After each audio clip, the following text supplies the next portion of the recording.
So there we go, recording now.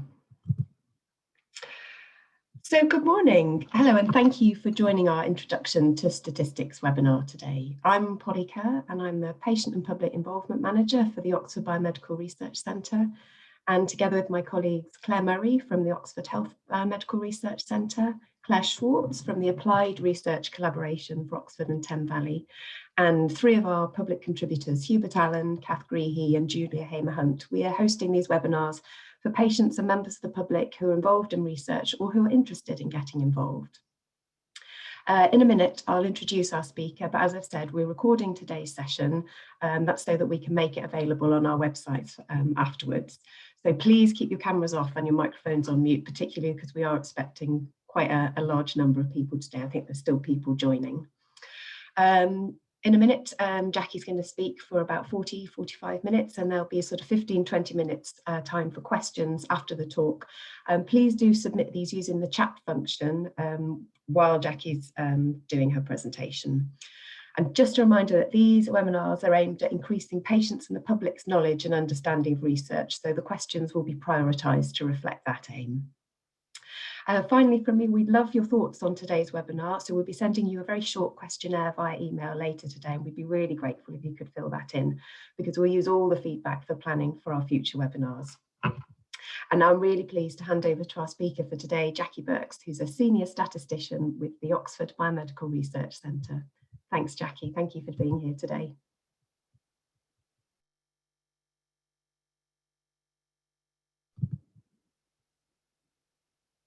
You're still on mute, Jackie, at the moment.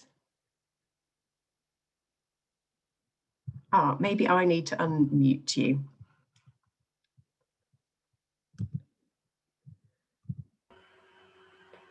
Sorry, my fault. Okay, I share my screen.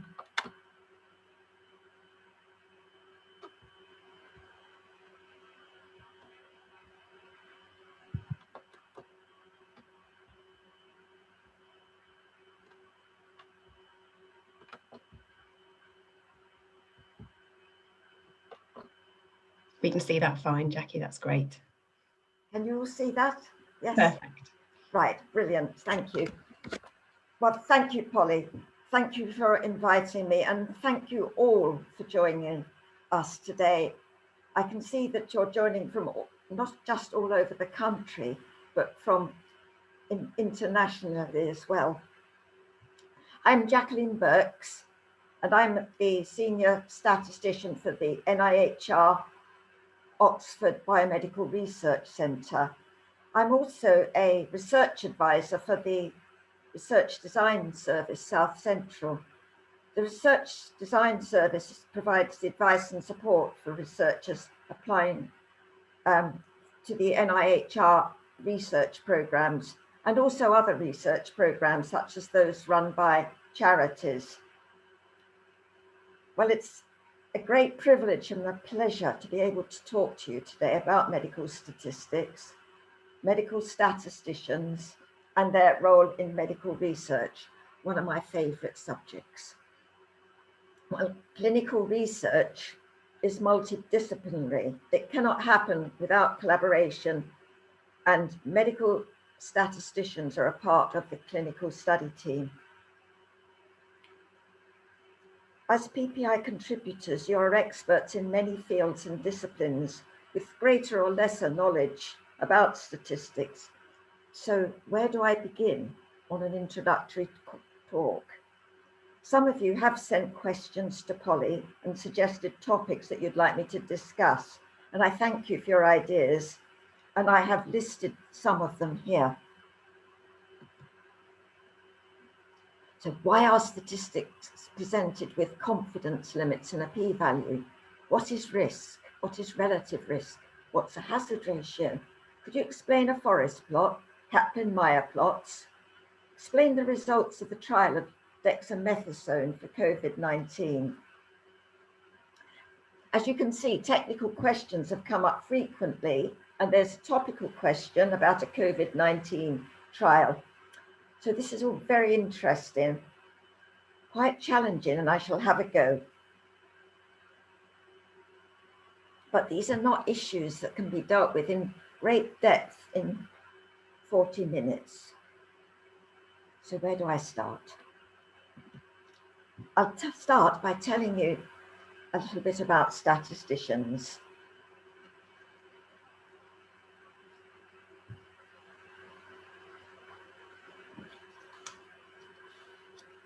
We are applied mathematicians, basically. Many of us have a degree in mathematics or a subject with a fair amount of mathematics.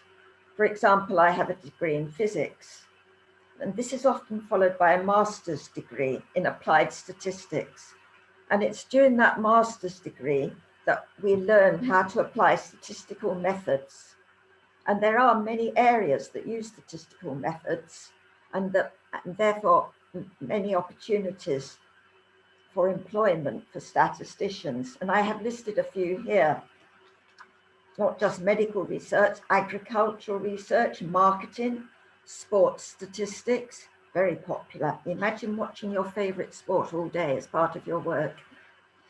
Got to be able to do the technical stuff as well, though. Marketing, econometrics, quality control in manufacturing, the pensions and insurance services, social sciences, all departments of government, and financial services. The list is long, and there's not enough statisticians to fill all the roles available. There is a serious shortage of statisticians. But I hope that the higher profile that medical statisticians have seen in this past year leads to an increase in interest in pursuing this career. I should like to tell you a bit about the RSS, the Royal Statistical Society, as well. The Royal Statistical Society is the nearest we have to a professional body. It does not regulate statisticians, though, in the same way as, for example, doctors and lawyers are regulated by their professional bodies. And the Royal Statistical Society have kindly provided me with slides which they use for promoting their society. So they're a charity which promotes statistics, data, and evidence for the public good. They're one of the world's leading learned societies and the only UK professional body for all statisticians, by which they mean statisticians in all areas. And their vision is of a world with data at the heart of understanding and decision making. It's a very old society, founded in 1834, and one of the world's leading organizations to promote the importance of statistics and data. It has a membership of about 11,000, of which 6,000 are designated as fellows. They're likely to be the statisticians who are actually actively employed as in a professional capacity. Note how small the profession is. I said there was a serious shortage. Not every statistician will join the RSS, but many do. The RSS is concerned with professional development and accreditation pathways. It also publishes peer-reviewed journals on statistics. It holds regular scientific meetings throughout the year. Well, it previously did. They're all online now, either in their headquarters in London or else in their local groups, and it includes an annual conference. They share their knowledge and expertise through volunteering.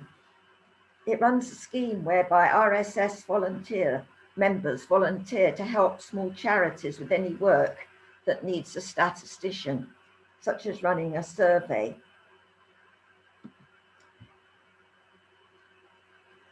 They have this professional award scheme. And you may find that statisticians have a grad stat or C-stat after their degrees listed in their CVs. So these are accredited by the RSS, and it recognizes the combination of their experience and education and competence.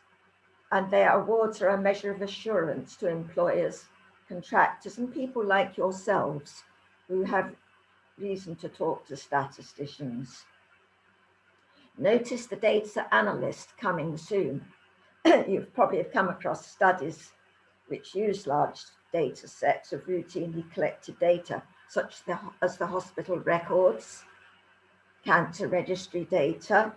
Other methods, often called machine learning methods, are being used, as well as statistical methods, to analyze these data sets.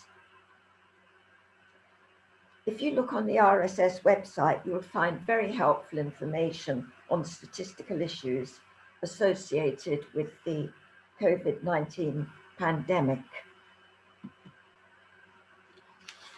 Next question, why do we need statistical analysis?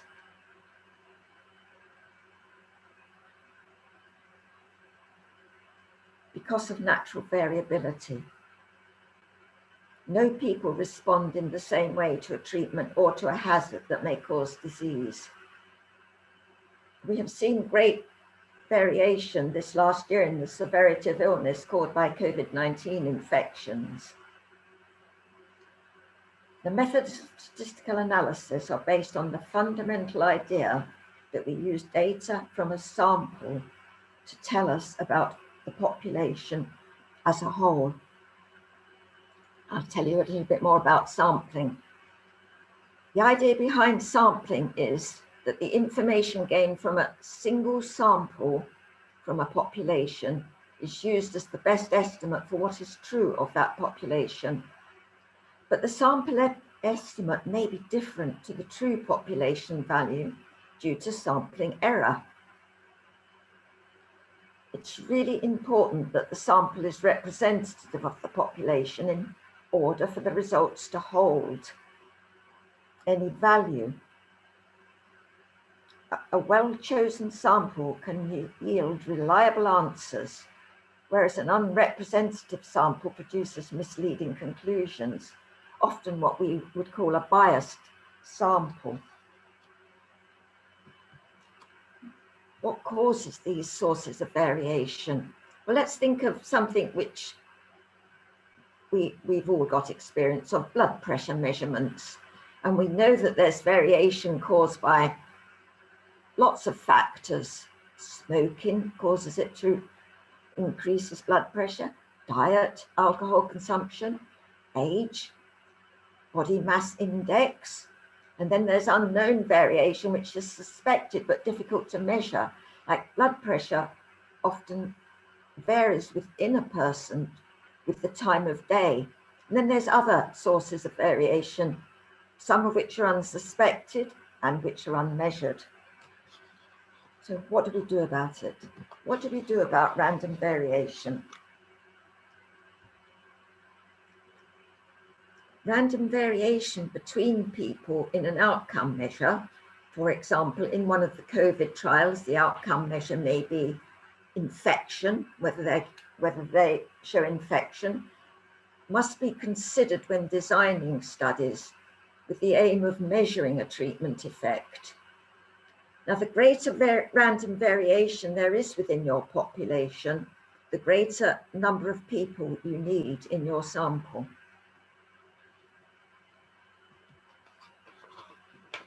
The way we deal with this is randomization. The design of the study can be used to limit the effect of variation between the participants by randomizing the participants to the different treatment arms. We're then more confident that the variation we observe is due to the treatment. We're making the assumption that then it's only the treatment that they're getting that's different between our two groups. Randomization's got a very interesting history. The randomized design was first introduced by R.A. Fisher, a Cambridge mathematician, genius, who laid the foundations for modern statistical science. Early in his career, at the beginning of the 20th century, he was working at Rothamsted Experimental Station, which is an agricultural research station in Hertfordshire. It still exists today. brilliant place. He was analysing data from the field trials of crops. And there he established many of the techniques that we use today in statistics. In 1925, he published Statistical Methods for Research Workers, and it's still one of the most important books on statistical methods. The agricultural scientists were well aware of variation in the field. They knew that there were sunny spots, shady spots, wet spots, dry spots, different types of soil, different levels of fertility. And if they were testing, for example, varieties of winter wheat, they would divide the field up into areas that they considered more uniform. And then they would ensure each variety had a plot in each type of area. Well, Fisher formalized this approach with the 3 principles of experimental design: randomization, replication, and local control. The field was divided into blocks, which were then divided into plots. The varieties were randomized to a plot within a block, and this was the randomized design. And he then developed the theory to analyze data. These are the basis of the trials that we still use today in medical research, and they are based on the principles developed by Fisher. Well, today we are of course going to talk about clinical trials. And I have listed here 3 types of clinical trials which you probably have met in your work. These are all design trials. We're not talking about observational studies today. That's another completely different and large area. Phase 1 studies are small trials investigating the safety in healthy volunteers. These are usually the first in human trials. They're not blinded, they're not randomized, and it's the first time you test a device or an intervention in humans. Phase 2 are larger studies, larger trials investigating safety in patients. They also can invest dosing levels of the intervention of the drug and the time between doses. They can be single arm, which means everybody gets the intervention, or they can be placebo controlled. They can be blinded or non-blinded. Phase 3 are the large trials investigating safety and efficacy in patients. They are usually double-blind, randomized, and controlled. These are the ideal trials. We can't always stick to them. Some trials are quite difficult to blind, like device trials and surgical trials. And just occasionally you'll find patients actually being tested in the phase 1 trial. The results from the phase 3 studies are required by the regulatory authorities such as MHRA, the Medicines and Health Products Regulatory Agency in the UK, and the FDA, which is the Food and Drug Administration in the US. And these agencies are responsible for ensuring that medicines and medical devices work and are acceptably safe. I'm now going to show you a simplified overview of a clinical study. First, we start by defining the research question, and then we have to set up a study design. And then to meet that study design, we have to write a protocol that describes absolutely everything that is going to happen in that study. And part of that protocol will be the detailed statistical analysis plan. When the protocol is ready, there can be an application for ethics approval. And after that, we can start the study, start recruiting the patients and consenting the patients. Data collection, of course, goes on throughout the study, beginning at baseline until the end date. The end of the study is defined as the date when the last patient to enter the study finishes their time in the study. After that, the database is locked by the medical statistician, and you can unblind the patients and start the data analysis. And of course, the final step is writing up the study report. The trial statistician will be involved in every step of that process. Now, I have mentioned right at the beginning in the multidisciplinary nature of medical research. I'm now going to show you the front page for the Oxford AstraZeneca phase 3 vaccine trial, published in the Lancet Medical Journal in January of this year. Details of this study are frequently discussed in the news. In fact, recently they hardly ever seem to be out of the news. There's even a link on the BBC website to the paper, so it's very easy for anybody who wants to read the original paper to get a copy of it. Now, this is the front page. Notice the long list of authors. Those with an asterisk against the name are considered the main authors, and they all contributed equally. Now, if you look down the very bottom, you will recognize the name of Sarah Gilbert and Andrew Pollard from the Oxford vaccine group, who helped develop the vaccine. But do you recognize the name of the first person on that list, Merin Vosey? Well, Merin Vosey is the trial senior medical statistician. Let's go to look at the end of this paper and see their contributions. So at the very end of the paper, we have listed the contributions that the different authors made. And we can see that Merin Vosey is listed as contributing to the protocol and design of the study. She also did the statistical analysis, and she contributed with Andrew Pollard to the preparation of the report, and all authors critically reviewed it. So you can see, you begin to get some idea of the role that the medical statistician played in that Oxford AstraZeneca study. As I promised earlier, we were going to look at some of the trials of the COVID vaccine. And here, this is the same trial, the Oxford AstraZeneca COVID vaccine trial. And here I've extracted features of the design from the paper. It actually consisted of 4 randomized blinded controlled studies conducted in the UK, Brazil, and South Africa. The participants were aged 18 to 55 initially. They limited it to younger people, and later it's extended to people older than 55.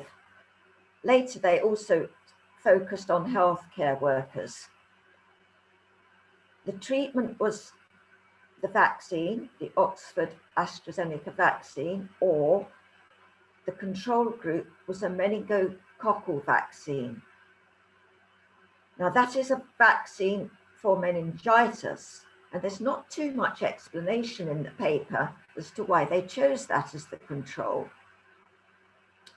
Well, I think the reason they chose it is because it's not likely to do anything against the COVID-19 virus, of course, but the vaccine for the COVID-19 virus is likely to cause some mild side effects, flu-like effects after you take it. You may get a headache, you may get a bit of a temperature. They're very transient, they don't last more than a day or two, but you may notice them.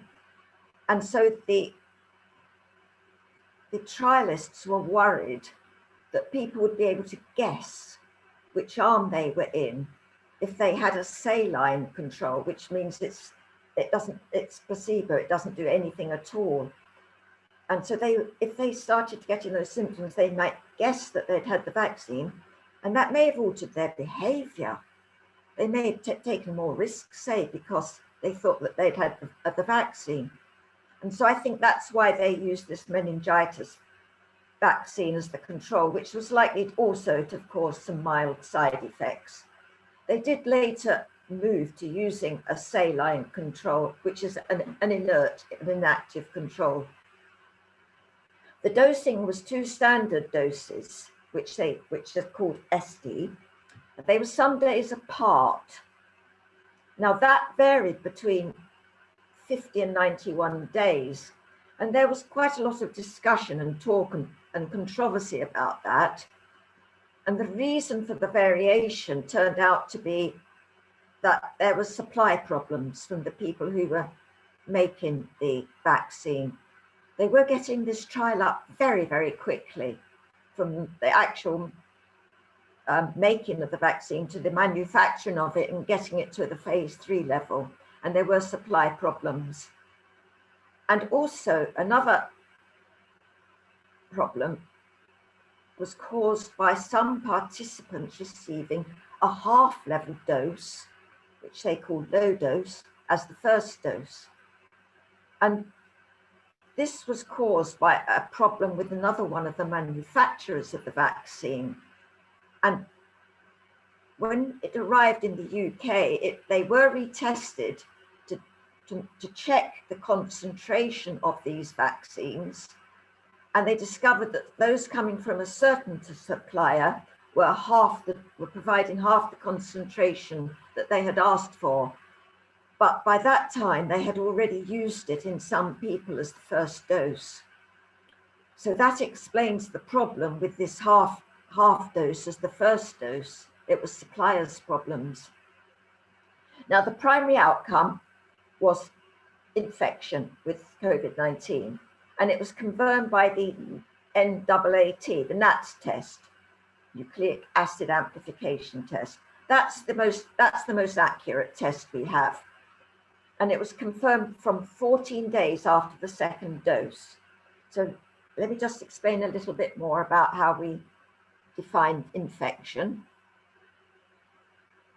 The participants reported specific symptoms associated with COVID-19. So they were asked to report these. This is following on 14 days from their second dose. And if they reported the symptoms, they were given a NATS test.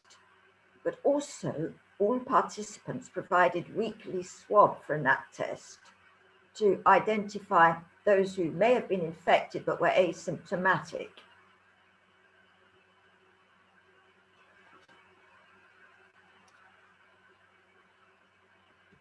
Now, here we come along to the interesting part, which you have asked me about. I've got up here the results for the patients who had 2 standard doses. And you can see that we have about 4,500 randomized to each arm. We had 27 infections in those who had the vaccine, and 71 in the control arm, 0.6% infection in the vaccine group, 1.6% in the control arm. You divide the 0.6% by the 1.6 to get the relative risk of infection, which is 0.382. And the efficacy, and this is what you've heard reported many times in the news, efficacy of the vaccine trial is 1 minus that relative risk converted to a percentage by multiplying by 100. And that comes out to about 62%. What we're saying is there's about 1/3 of the risk in the vaccine group for getting infected compared with control. I've just added a note here to show the efficacy actually reported in the paper, which has been adjusted for age. It is a randomized trial. and we should expect the age to be equal in the two groups, but there was a slight imbalance, and so there was some adjustments. It's a very small adjustment, as you can see, 61.8% to 62.1%. And it's the statistician's job to carry out those more complex calculations, and details of those methods are all in the Lancet paper. You will also notice the 95% confidence interval, 41% to 76%. It's quite wide. And that is the range that describes the uncertainty about the estimate of efficacy. The true value of efficacy would be the value we'd get if we could test the whole population. Here we have a sample. The confidence in it refers to the probability that that confidence interval would contain the true population value when you select another random sample from the population many times.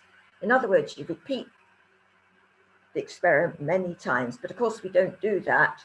We work on one sample and we present the 95% confidence interval, and there's 95% chance that real value lies within that. I'm now going to look in a little bit more detail at the calculation. So here I'm going to do it in quite a simple way. We assume that each arm contains the same number of participants. It was randomized, it should have done. It was 1-to-1 randomization, and they are nearly equal. So we assume they contain the same amount, about 4,500.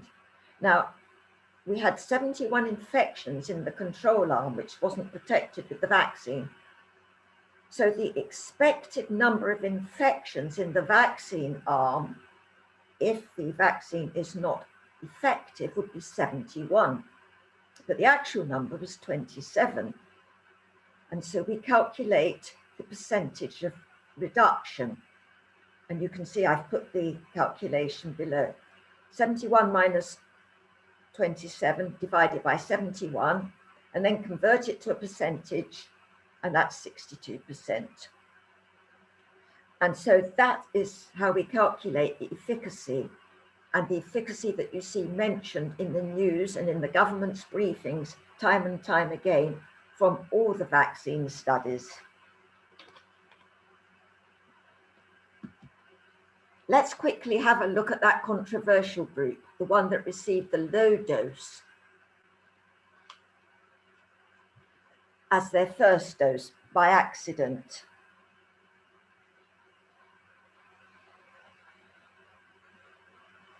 You can perhaps remember the controversy over this. It caused a lot of confusion in, well, everybody, and we didn't really get to the bottom of it until the paper was published, which has only been in January.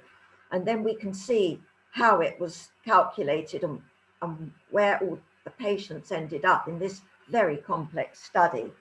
But here I'm just looking at the people who received the low dose, and you can see there was only about nearly 1,400 in each arm.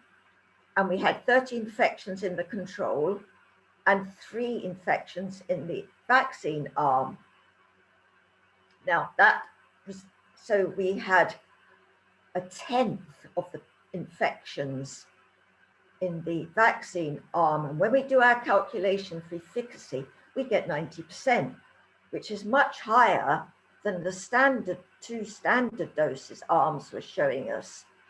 And that was where the confusion arrived, because they were reporting both efficacies. Let's just have another look in more detail, and you can see how I have calculated the 90%. So we would have expected 30 in the vaccine arm, but the actual number was 3. So the percentage reduction was 30 minus 3 divided by 30 times by 100, 90%. So that's how we ended up with the vaccine efficacy of 90%, but specifically for the patients who had appeared in the low dose, standard dose arms.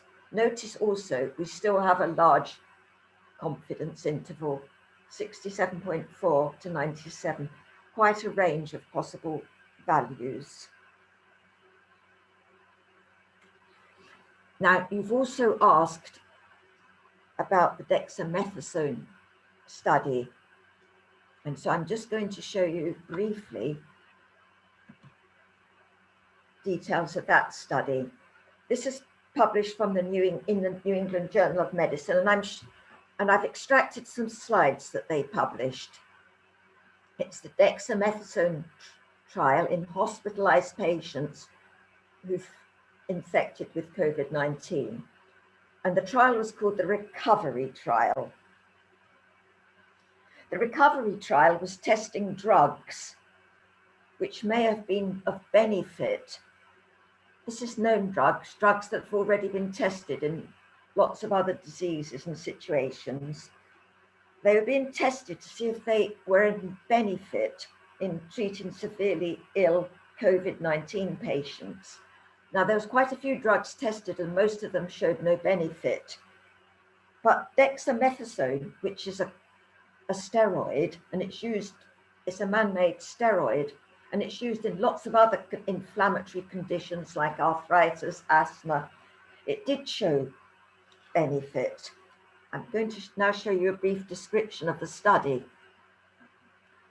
The patients are seriously ill with COVID-19. It's a controlled study, but it's open label. So it wasn't blinded. It was randomized. It was randomized in the ratio of 1 to 2. So twice as many people got usual care as had the dexamethasone, which was either orally or intravenous in a vein. It was given at the dose of 6 milligrams per day. And the primary outcome was mortality at 28 days after randomization to the study. Now, the investigators were interested in 3 subgroups. So the patients could be divided into one of these 3 subgroups at the time they were randomized.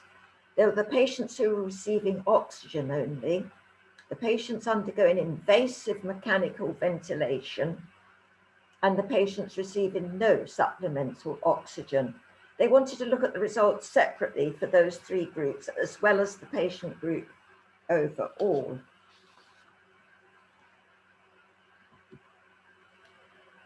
Now, here are my summary of the results.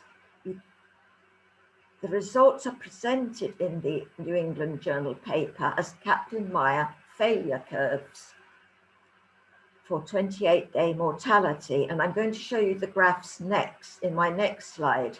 And there's 4 graphs. Panel A is all patients, showing the numbers as for 28-day mortality. Panel B is those undergoing invasive mechanical ventilation. Panel C receiving oxygen without the invasive mechanical ventilation. And panel D receiving none at the time that they were randomized. So I hope you can see those graphs clearly. Let's have a look at panel A, and I will now try and answer your question of what is a Kaplan-Meier failure graph. So let's have a look at the axes on panel A.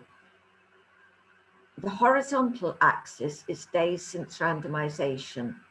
And remember that I said we were interested in mortality up to 28 days after randomization, which was when the patient started receiving the dexamethasone or the control treatment. The vertical axis is the percentage mortality.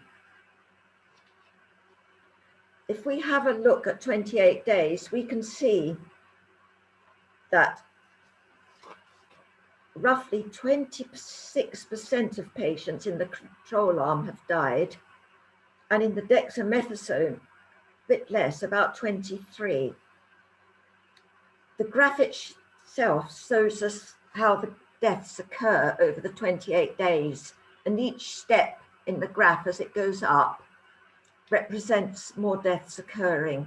So you can see they happened quite rapidly in the first 14 days, and then the rate slowed off.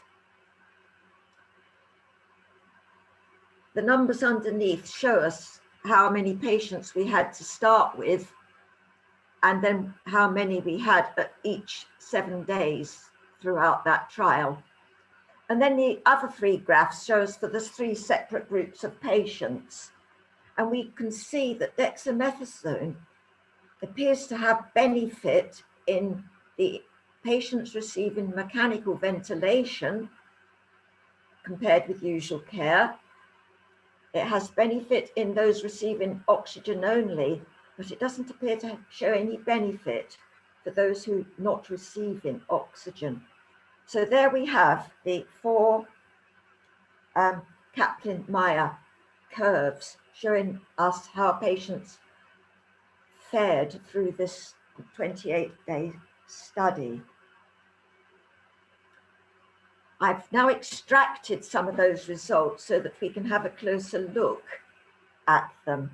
And if you have a look at the bottom line, all patients, you can see that, notice that we have roughly twice as many patients in usual care as dexamethasone.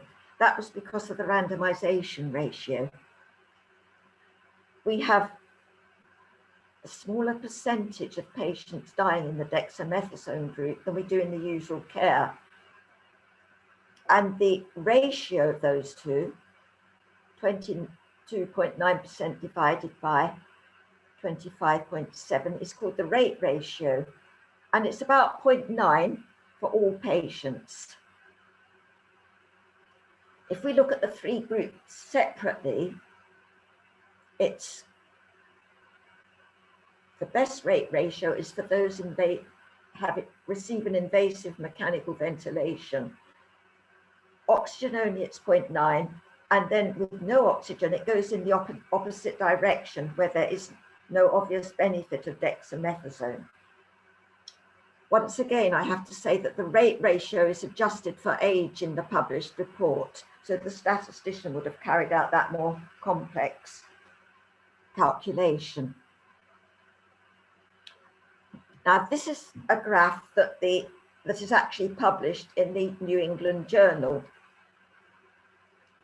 And that is just a summary of the results I've just shown you, but in a graphical form. And you can see that we're looking at the rate ratios here, and those on the left show dexamethasone was better, and those on the right show usual care was better. Although, and one in the middle would show that there was no difference. We can see that those who received no oxygen, the line did actually cross one, so the confidence interval is quite wide for those patients.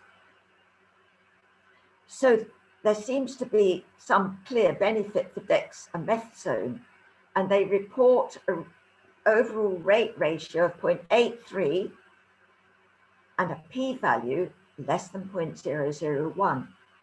Now, you also asked me, what does the p-value mean?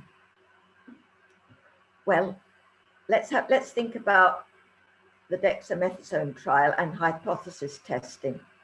Now, most statistical analysis is based on hypothesis testing, and it involves some comparison between the treatment and accrual for the outcome measure. And the numerical measure of that is called the effect. And the effect in the dexamethasone trial that we're interested in is the rate ratio. The null hypothesis is that the rate ratio equals 1. That means that there's no difference between dexamethasone and control, the usual care. But our result shows that the rate ratio is actually 0.83, with a confidence interval of 0.75 to 0.93 and a p-value of 0.001, then it favors dexamethasone. That means that the probability, the p-value, 0.001, that we could have obtained the observed data or more extreme if the null hypothesis were true, is very small. It is less than 0.001. So that means that we can be quite certain that dexamethasone shows benefit in these patients.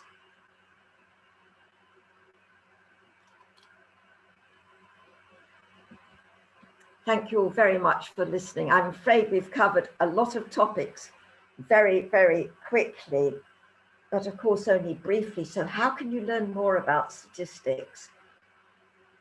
Well, I say, invite the study statisticians to your meeting with the study investigators, and then the statistician can answer your questions directly.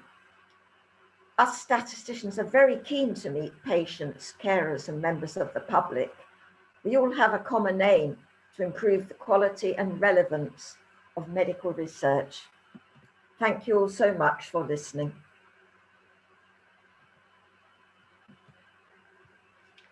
Thank you so much, Jackie. Before we come to the question and answer, I'm just going to stop the recording.